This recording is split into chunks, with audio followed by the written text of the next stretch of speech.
This is Jim. And Ralph. And welcome to Psychology Takeaway, the podcast where we look at new concepts in psychology and try to make sense of them. Make sense for us and make sense for you as well, right, Ralph? Right. Hey, Ralph, we've got the music, but we are not in our palatial Sloan Hall studio.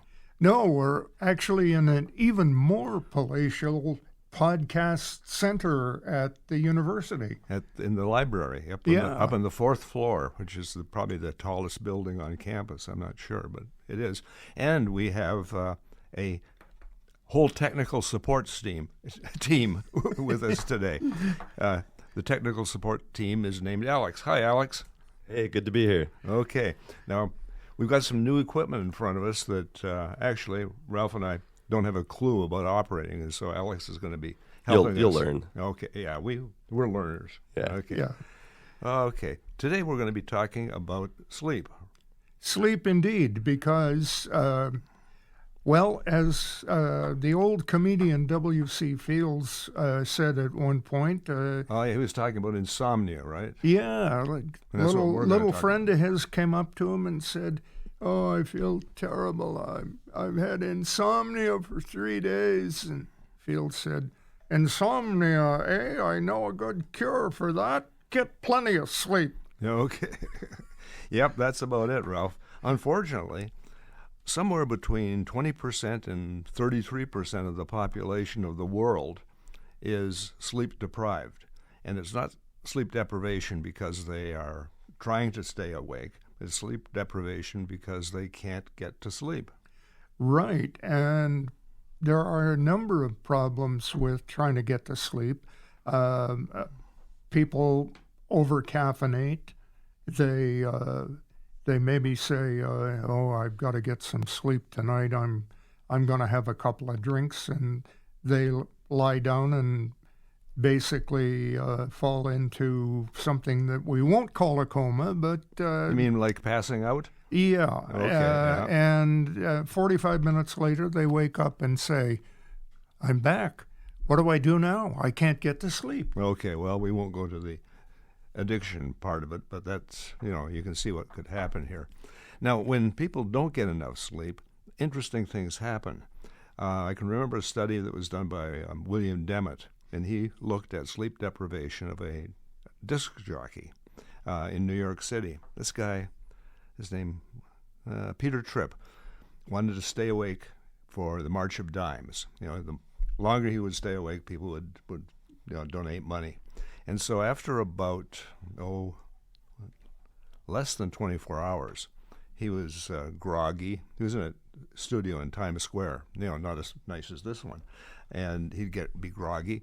By 2 days, he was really unable to function except when the light was on and the mic was on. Then he'd kind of get into an automatic mode and keep going. By the third day, his memory was shot, his coordination was gone, and he was, a virtual zombie. So that's 3 days of non-sleep.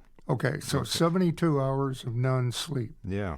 Now, I know that some of the military has trained some of the elite soldiers to do as much as 96 hours without sleep, but they also have tracked the diminishing curve of ability of the soldiers. Yeah, and in all fairness, Tripp wasn't trained in any way. He was a DJ, and he just was there in the studio, and he didn't do well with a lack of sleep.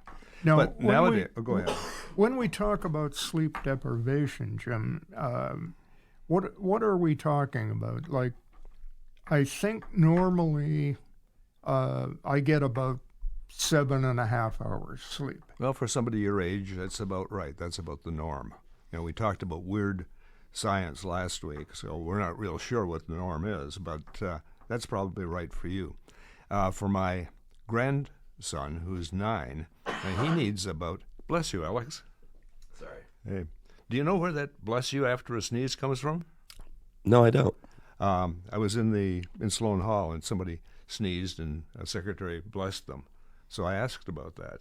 And it comes from the bubonic plague era.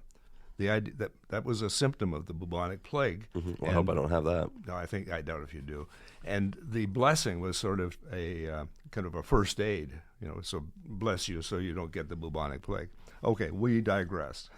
Anyhow, So my grandson, your 9-year-old grandson, he probably needs 10 to 11 hours of sleep.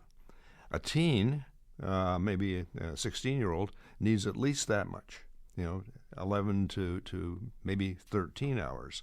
And the ones that I see in my clinical practice are getting 4 or 5 hours of sleep at night. at night. Then So- they go to school. Okay, so this is not healthy Correct. for young people. Now, we say, okay, teens need 11 to 13 hours. Does that mean that the myth that all teens are lazy procrastinators is wrong? Yeah, it probably does. Any kind of myth usually has some sort of a downside to it. But the thing that's interesting to me, Ralph, is the term bedtime procrastination or bedtime revenge procrastination. Now, you heard about this term, haven't you? I have. Because you told it to me. And it's kind of interesting because the procrastination, okay, so I'm procrastinating from going to bed. I'm going to stay up. But the revenge comes in because I'm trying to get revenge on my entire life. Or your entire day that Yeah. you just went through, yeah. And the term is relatively new, and I've done a little bit of looking at it, a little research. It was popularized by millennials and Gen Zs, and it came from China. Everything we have comes from China, right? Okay. Seems the way. Seems the way. And the explanation here is that people work all day at a, kind of a, I just call it a sort of a dull, boring, unfulfilling job. They're not getting a lot of meaning from their work. Not like Alex here, who's getting a tremendous amount of meaning by moving the controls around for us, right, Alex? Yeah, I'm enjoying it. I'm learning something too. Oh. So they're not getting, and then here in America, they come home from work, and if you're a woman, you're on the second shift. You're taking care of kids, you're making dinner for everybody. Maybe you're watching TV with the kids after dinner, and it's now time to put the kids to bed. And you've gone through a whole day with doing nothing except work for other people. There's not much leisure time available, and so you're going to take your leisure time, say from 11 o'clock onward to 12.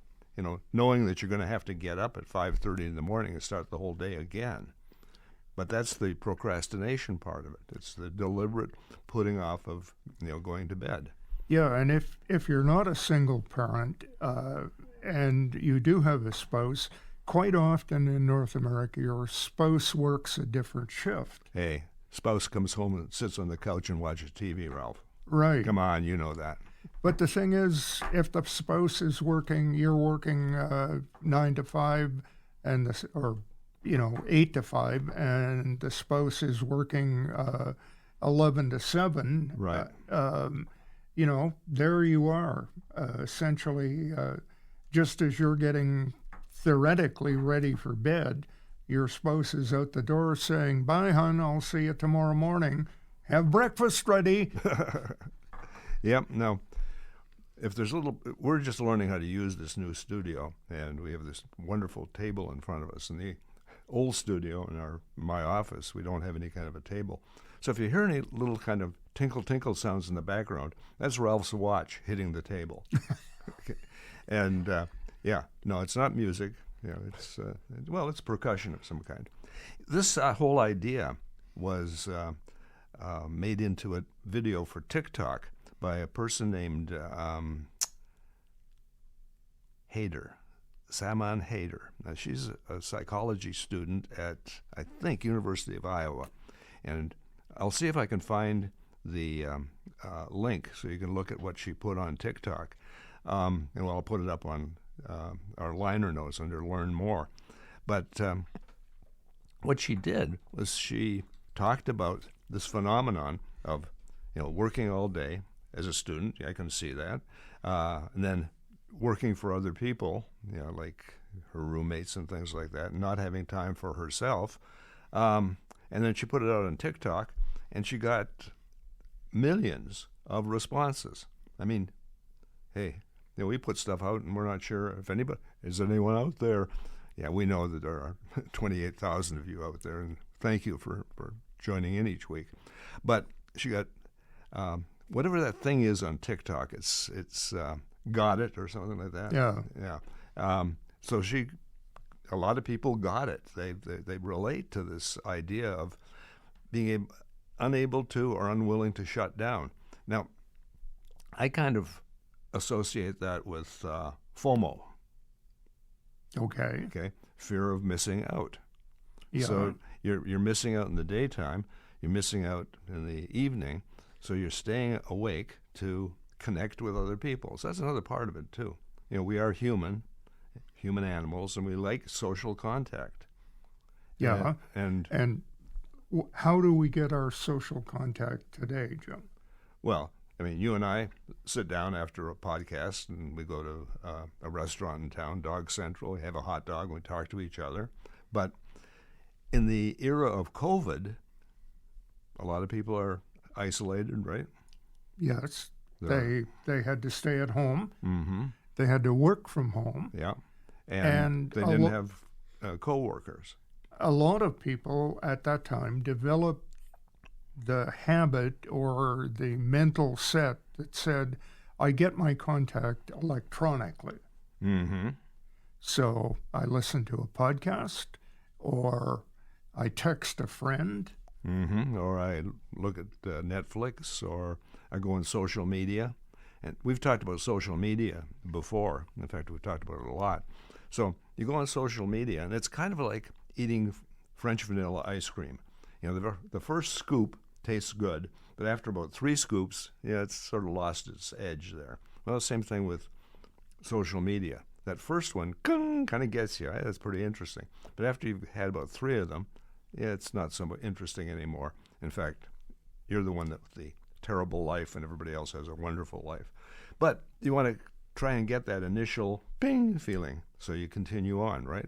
Right. And, again, going to things we've heard from addiction research, there's the term chasing the dragon.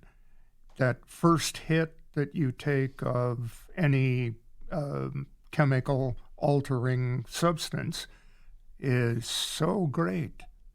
The second one is not quite so great.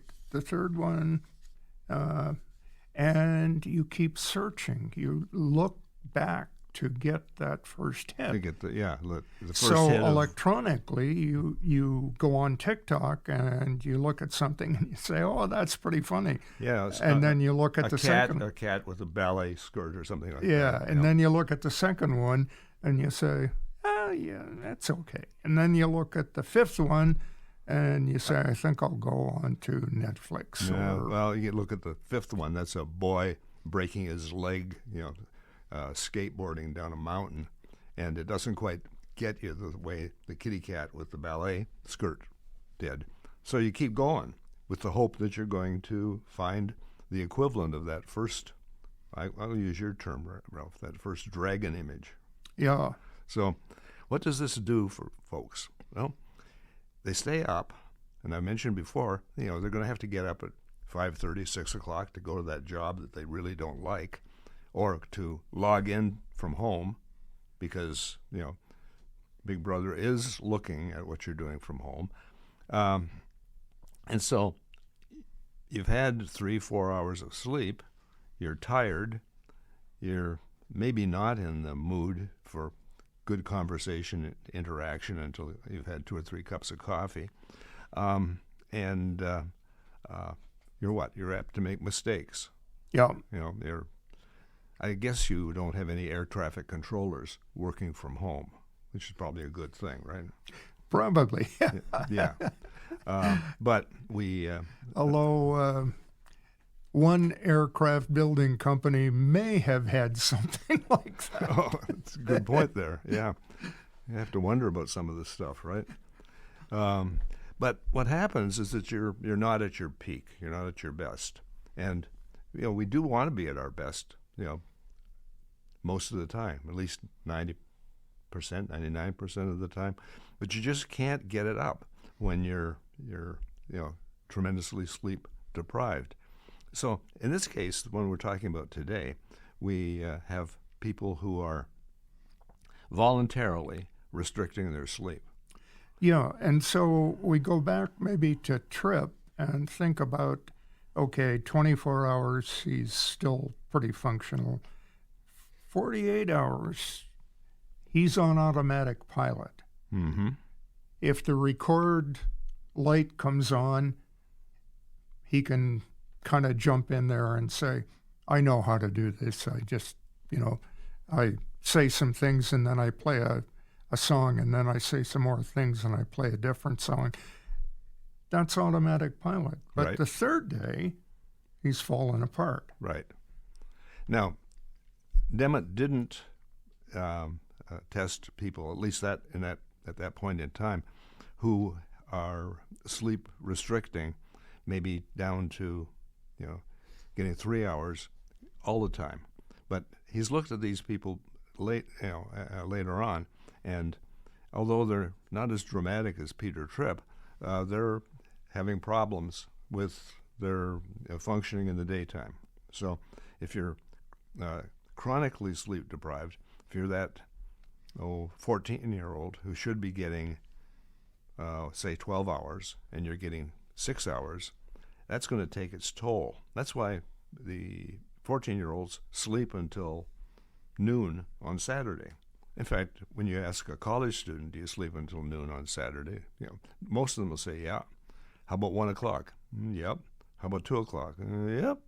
Yeah. Because right now, have you ever noticed this, Alex, that we have a environment here where a lot of people are chronically sleep deprived? I haven't noticed it directly because I don't interface with students directly.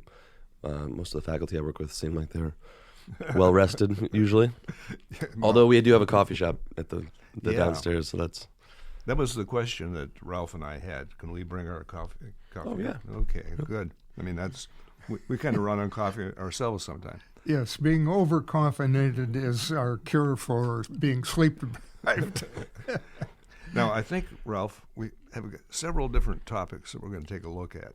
One of the culprits, I think, with sleep deprivation is sleep apnea.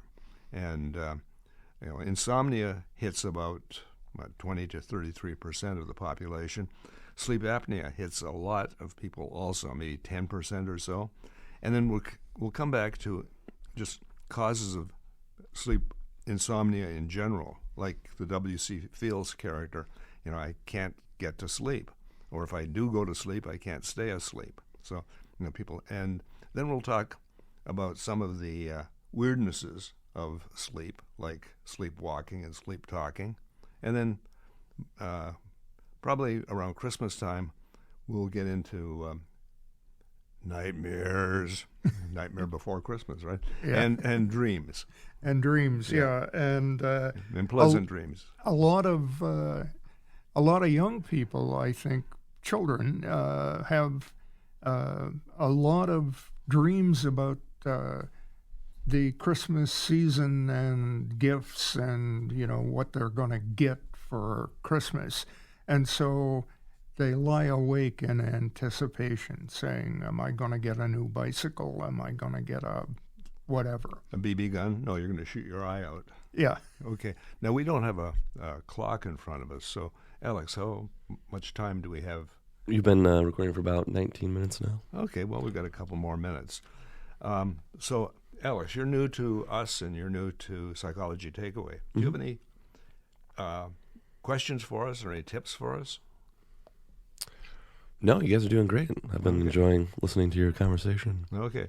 Well, we're going to do this again next week, and because I still am a little I'll be here. What's the word?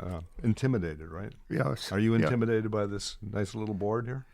It's I easier am. than What I'm intimidated about is not so much the board; it's the multicolored display. I could turn off the lights.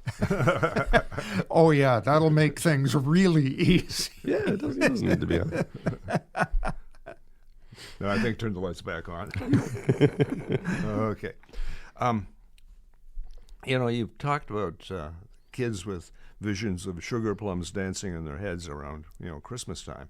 But we also know, and we're going to talk about this probably before we get to sleep and dreams, we're going to be talking about some of the stresses of the Christmas season. Yeah. We're coming up now to Thanksgiving, and that traditionally has been the beginning of the Christmas season, although this year I think we can put it probably back to Labor Day, right? We probably can, yeah. I mean, Yeah. certainly every election year seems to stress a lot of people out. Won't even go there, yeah. And, that really ramped up around Labor Day. Mm-hmm, yeah. So, yeah, that's another thing. Just the events of living, are stressful for people and will affect a good night's sleep. Oh, yeah. Between social media and the events of living, I think that's what keeps most of us up. Yeah. Mm-hmm. And, here's another thing, Jim, that could be an entirely different topic, which I hope we'll get to. But my neighbor across the street walks her oldest girl, who is 10. She drives the youngest girl to school and then walks the oldest girl to her school, which is a different school. Just down the street, though, right? Yeah. Okay. And so the two of them walk to school. Now, I looked at that this morning, and there's the oldest girl with a great big backpack. Mm-hmm. Now, she's in grade 5. By grade 6, many kids have cell phones. Mm-hmm. So they have the physical burden of the big backpack, but they also have the mental and social burden of the cell phone. Okay. So, I have something for you here, Ralph. I just heard about this today. Here in Mount Pleasant, 1,000 kids were given little badges or buttons so that when they leave the school bus, they can run the button over some sort of a sensor, which will tell the parent that they have gotten off the bus and they're at a certain geographical location. So they're at school. Well, no, or they're at school, or they've left school and they're someplace to be picked up, so that the parents can monitor where their kid is. Our parents never knew where we were, did they? No, we were very much free-range children, and I think that was healthier. Yeah. For those of us who survived, it was healthier. So yeah, we'll take a look at that too. Those backpacks are of interest to me because personally, I never had that much homework that I would have to lug back and forth. And I know you didn't do any homework at all. No, I relied on extemporaneous answers and cheating. I think that was pretty rampant in our elementary school days. I think they call that fake it till you make it. Yeah, kind of like that. Thank you, Alex. That's you want to continue on with our being the podcast? Sure, I'd love to. Okay. So until next week, Alex is going to push the button so we get some music. This is Jim. And Ralph saying, keep your stick on the ice. because we're all in this Together.